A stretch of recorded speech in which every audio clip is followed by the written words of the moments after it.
ఇవ్వకపోతే పిల్లగాన్లు సెలవు షిట్టీలు రాయంగా చూసినాం, కాలేజీ పిల్లగాన్లు లవ్ లెటర్లు రాయంగా కూడా చూసినాం. కానీ యూపీ కాన్పూర్లున్న గీ లాయర్ సాబు ఏకంగా ఇంద్రునికే లెటర్ రాసిండు గిట్లా.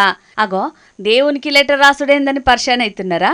అయితే గీ నడుమ యూపీలో కొడుతున్న ఎండలకు పబ్లిక్ అంతా మస్తాగమవుతున్నారట. వానకాలం వచ్చినా సుతం ఎండలు వడగాడుపులకు చాలా మంది దవకాళ్ల పాలవుతున్నారు. దయచేసి ఎండల్ని కొట్టకుండా జర వానలు గురిపించి మమ్మల్ని సల్లంగా చూడాలని చెప్పుకుంటా ఇంద్రునికి లెటర్ రాసిండు లాయరన్న. ఇక వానలు కొట్టాలి గాని వడగండ్ల వానలొద్దని వానదేవునికి, సల్లగా గాలి పెట్టాలి గాని గాలి దుమారాలు పెట్టొద్దని గాలిదేవునికి కూడా కోరిండట లెటర్లా. అయితే దేవుళ్ళందరికీ ఇంద్రుడు దేవుడు కాబట్టి వాళ్ళందరినీ కంట్రోల్లో పెట్టి సమాజాన్ని కాపాడాలని గిట్ల డైరెక్ట్ ఇంద్రునికే లెటర్ రాసిండట. ఆనలు కొట్టకపోతే ఊళ్ళ పొంటి కప్పతల్లి ఆటలాడి దేవుళ్ళని మొక్కినోళ్ళని చూసినాం గాని దేవుడికే లెటర్ రాసిందంటే గీ ముచ్చట చాలా చిత్రంగానే ఉన్నది కదా. అన్న కోరికలు మంచిగానే ఉన్నాయి గాని ఒక్క లెటర్ ఏంది సారు, దేవుడి నెంబర్ తీసుకొని గీడున్న తిప్పలన్నీ వాట్సాప్లో పంపితే ఇంకా మంచిగుండు కదా అని కారెడ్డం ఆడుతున్నారు కొందరు.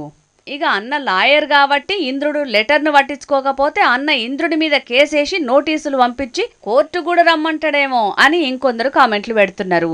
అయినా కుసున్న కొమ్మను నరుక్కున్నట్టు భూమి మీదున్న చెట్లన్నీ నరుక్కుంటా పోతే ఎండలు కొట్టకపోతే ఆనలెక్కడి నుంచి పడతాయి?